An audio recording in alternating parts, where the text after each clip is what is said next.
Oh, of course I start coughing as soon as I want to like start chatting. That's how it goes, right? So hi, it's been a while. I'm just like been going through, you know, life. Um, it's been a rough couple of months.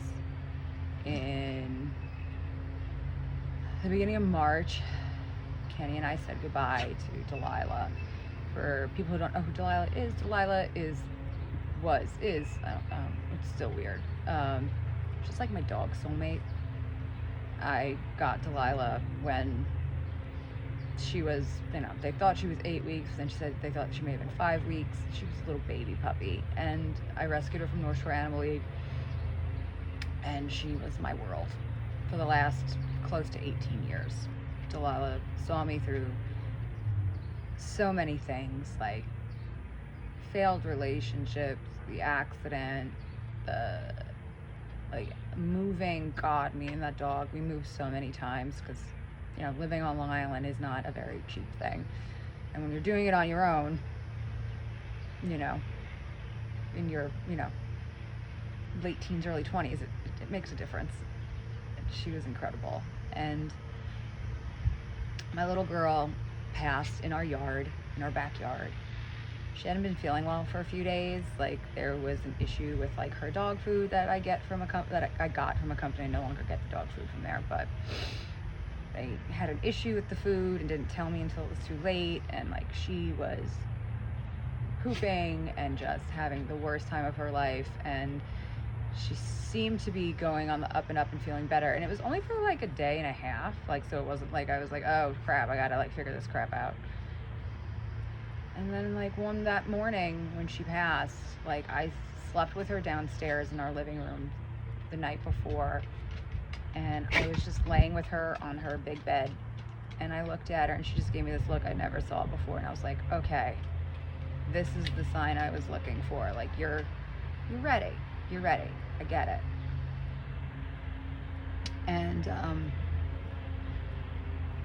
a little bit before noon, she like tried to move herself off the bed, and I was like, oh, you want to go to the bathroom? Okay, I'll take you outside. And I just happened to wrap her up in a blanket, and I brought her outside, and I put her down on the grass, and she stood up, and then she just sat down and looked at me, and like the wind was blowing. It was a beautiful sunny day in the beginning of March.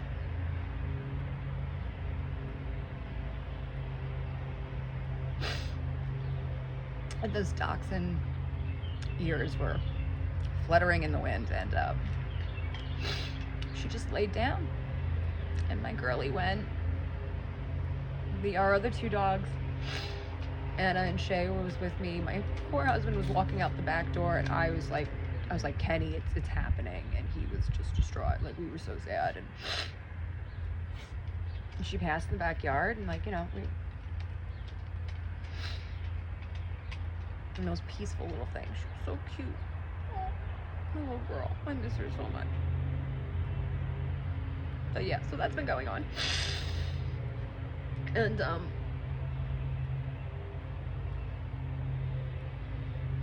I just, I was so lucky to have her. Like, she was like, I used to say that St. Patty's Day was her birthday, because when I adopted her and I kind of went back, like the 8 weeks and the 5 weeks that I was then told, like the middle of that time was St. Patrick's Day. So I always said that dog had the luck of the Irish, especially with her going paralyzed in her back legs 8 times. Delilah had invertebrate disc disease. She went through surgery once, and the other 7 times I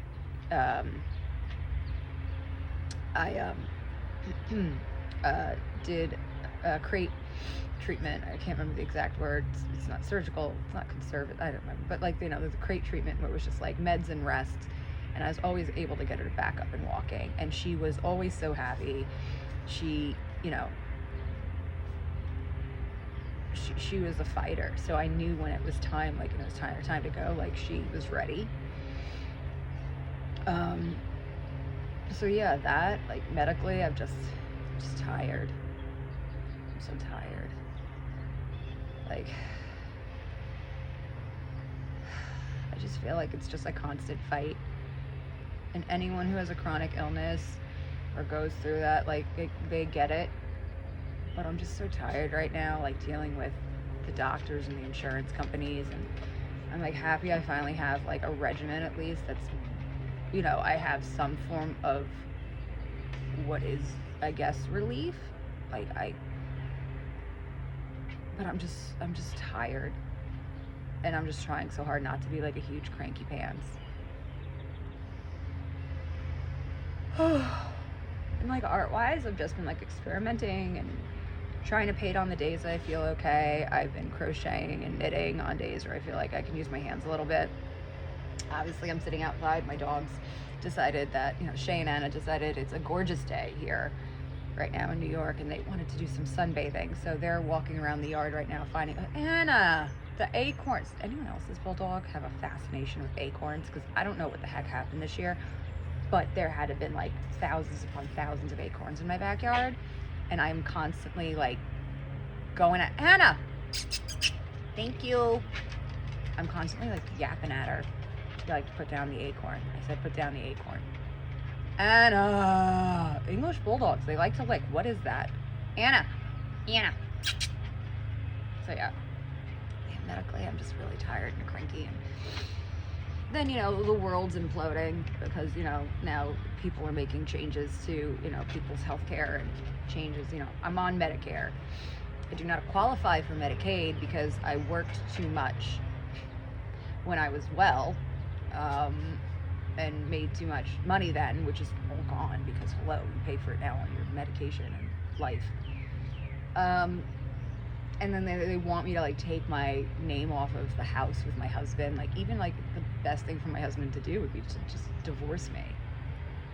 Isn't that wild? Like, to get some help financially, like my husband would have to divorce me and take me off the house that we bought together, and then like I would also like have to give up, like I still have a car, I barely drive it, but I have it in case I have to go to doctor's appointments because my poor husband works like crazy.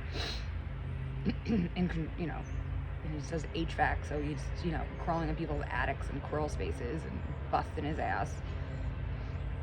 But like I would have to give up the registration in my car and register it over to him to like prove that I had nothing, like blow through what I have of a 401k from when I worked, like deplete my savings, and then they're like, oh, then we'll help you, thanks. But anyway, I'm on Medicare through Social Security, and I do receive Social Security, and it's like this like overwhelming like storm cloud that I'm concerned about, and I'm sure others feel it too, because you're just waiting for like the other shoe to drop. And it was so hard for me to get Social Security to begin with because, like, you know, I went through the process, I got denied, and then I went to a trial and spoke to a judge, and he ruled that yes, I am disabled with this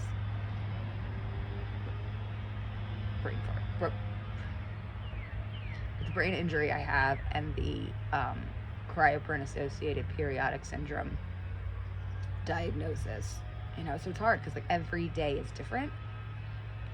Like, and I could wake up tomorrow and feel like I could take the dogs for a walk, but I woke up today and it's gorgeous out and there's no humidity and it's sunny and it's breezy, and I'm like, I can't even walk the dogs down the street and come back. It's just too much. They forced me into the backyard, so that's good enough. At least I'm sitting in the backyard and trying to do something.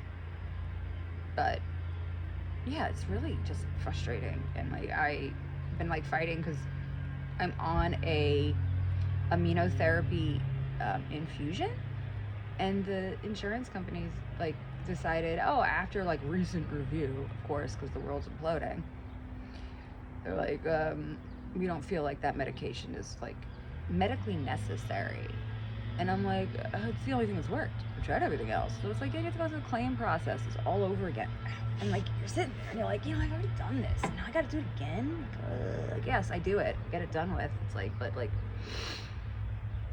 it's just super overwhelming. And like, I can't stand it. Ugh. It's the only thing that like allows me to feel somewhat normal, mixed with other medications.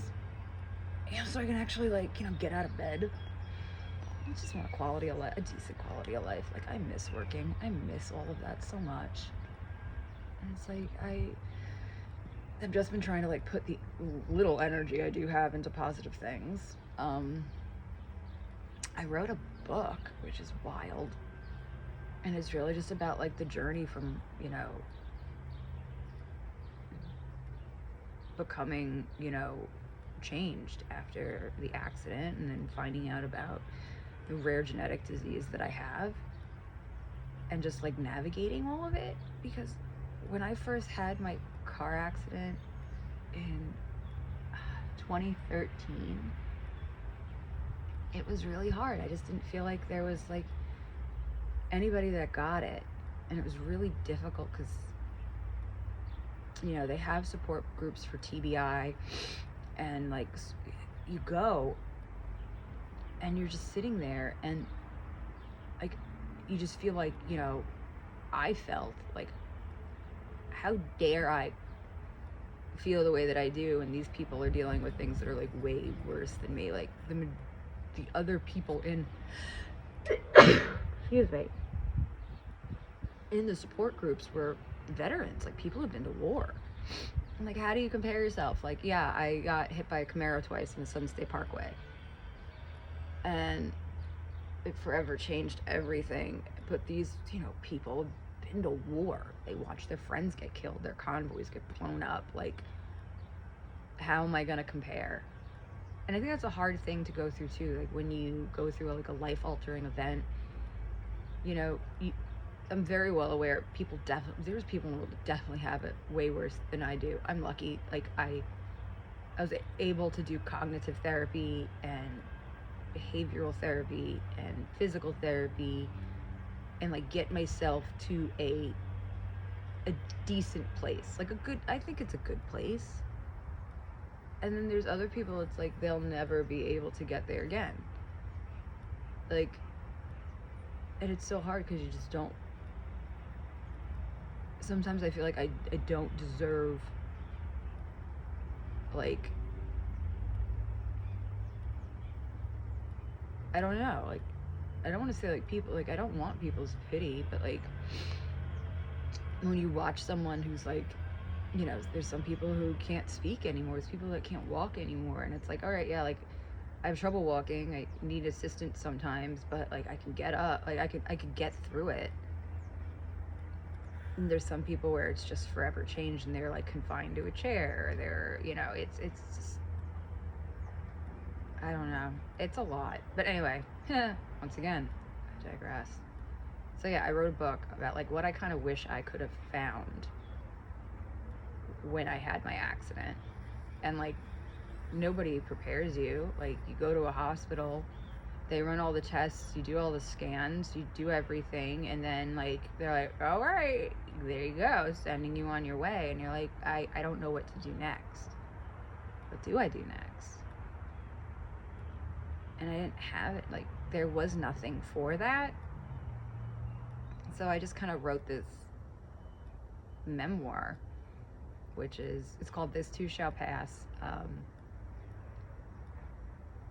A memoir of survival, loss, and finding purpose.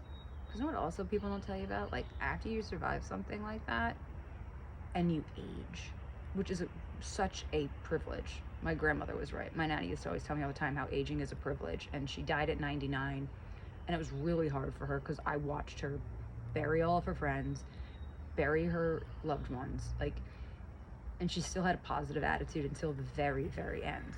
And I was very lucky to be with her at the end. And it was, aging is a privilege. And she, you know, as you get older, and it's like you're starting to now lose friends due to like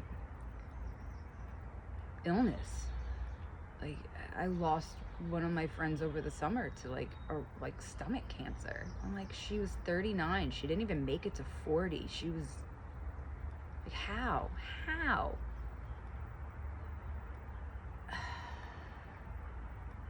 And it's like I watched my cousin and her husband, and they were only married a year. Like they just had their year anniversary, and he died of like a rare form of testicular cancer. He was 39. Like, he didn't make it to 40.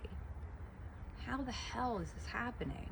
That like this generation of people are just like, we're all getting sick.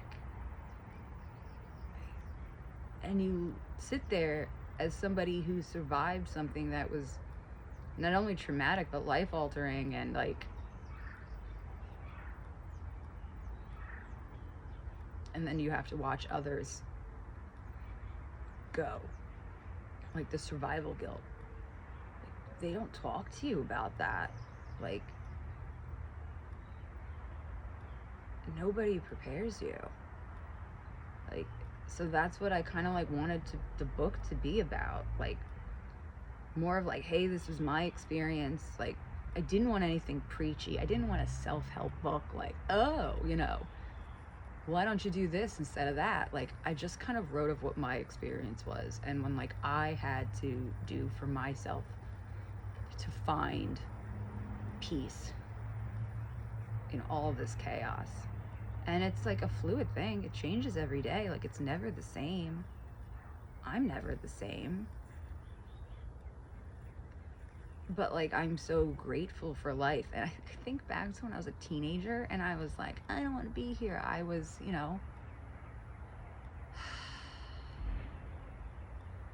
know if this will be a trigger thing, so I don't know. Trigger warning. I don't know if that's the right thing to do. It's when you show your age when you say stuff like that, but I don't know. I didn't know how to handle stress as a teenager, and I self-mutilated. Before it was called self-mutilation, I did, and it relieved the stress. So unhealthy. And I wanted at points to leave the earth. I tried.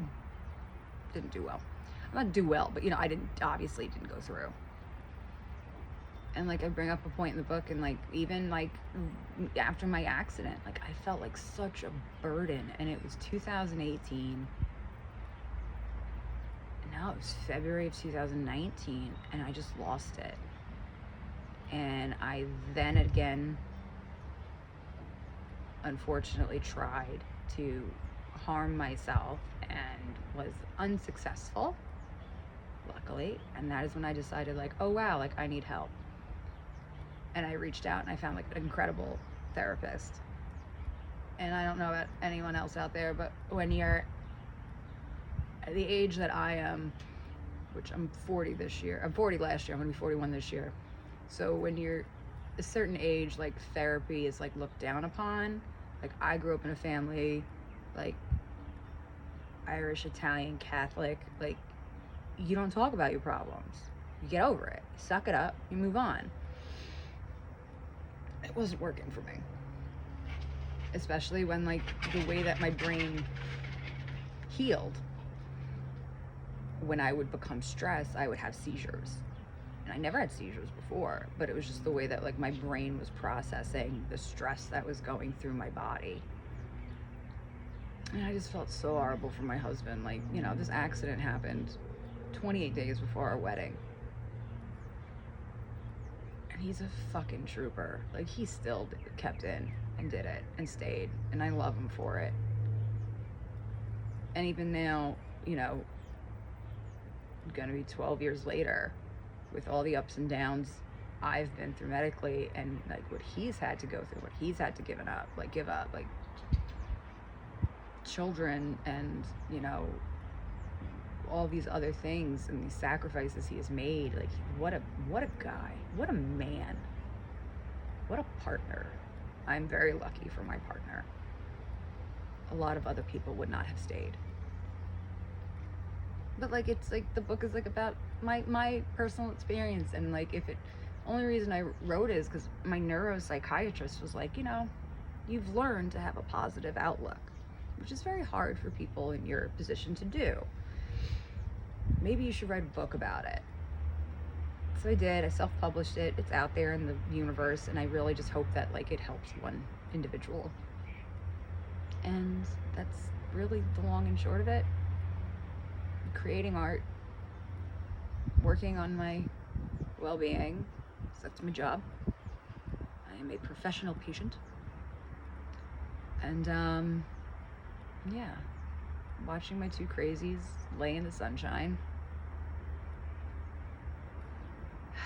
It's one of those days you just feel grateful to feel breeze on your skin and the warmth of the sunshine. Like, you really take that for granted until you have the moment where you don't feel it. I'm really lucky. We all are in our own ways. There's always somebody else out there that has it worse than you.